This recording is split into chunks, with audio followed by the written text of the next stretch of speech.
Students, आज के lecture में हम पढ़ेंगे माइक्रोस्कोप के बारे में। चैप्टर नंबर 4 है सेल एंड टिश्यूज। तो इसमें सबसे पहले जो लेक्चर है इंट्रोडक्टरी, वो है माइक्रोस्कोप के बारे में।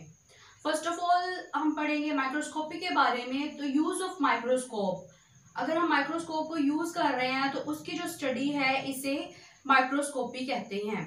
जो पहली कंपाउंड माइक्रोस्कोप थी वो इन्वेंट की थी, वो डेवलप की थी एक साइंटिस्ट था जिसका नाम था ज़ेचेरियस जेनसन।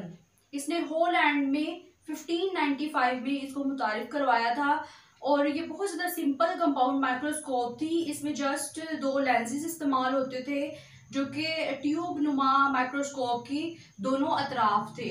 फॉर एग्जांपल इसको हम कंसिडर कर लेते हैं कि ये ट्यूब है, तो इस तरफ भी एक लेंस था, इस तरफ भी एक लेंस था और इसकी जो मैग्निफिकेशन थी वो 3x से लेके 9x तक थी।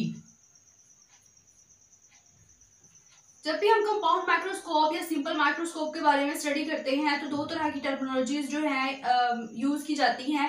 एक है मैग्निफिकेशन और दूसरा है रिजॉल्विंग पावर।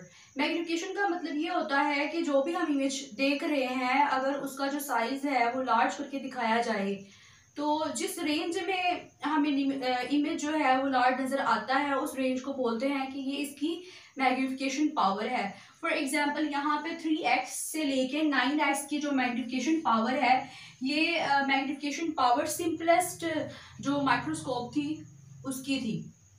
और दूसरी टर्मिनोलॉजी है रिजॉल्विंग पावर। जो रिजॉल्विंग पावर है इसका मतलब ये होता है क्लैरिटी ऑफ द इमेज। मतलब ये कि इमेज जो है वो ब्लरनेस के बगैर कितना क्लियर नजर आता है। और अगर 2 अजसाम जो है वो एक दूसरे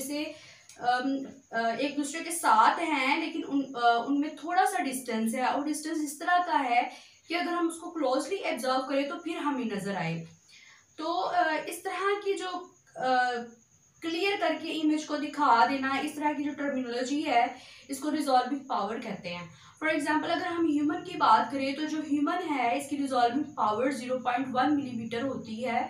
मतलब ये कि ह्यूमन जो है वो 0.1 मिलीमीटर तक, अगर 2 अजसाम पड़ी हुई हैं और उनके दरमियान में फासला 0.1 मिलीमीटर तक का है तो वो उन दोनों के दरमियान में फ़र्क कर सकती हैं, उन दोनों के दरमियान में डिफ्रेंशिएट कर सकती हैं। इसके बरअक्स अगर कोई भी 2 इमेज या 2 ऑब्जेक्ट इस तरह पड़े हुए हैं कि उनके दरमियान में फासला 0.05 मिलीमीटर का है तो फिर ह्यूमन आई उन दोनों के दरमियान में डिफ्रेंशिएट नहीं कर सकती, क्योंकि आई की जो रिजॉल्विंग पावर है उससे ये ज़्यादा नीचे जो है वो वैल्यू होगी।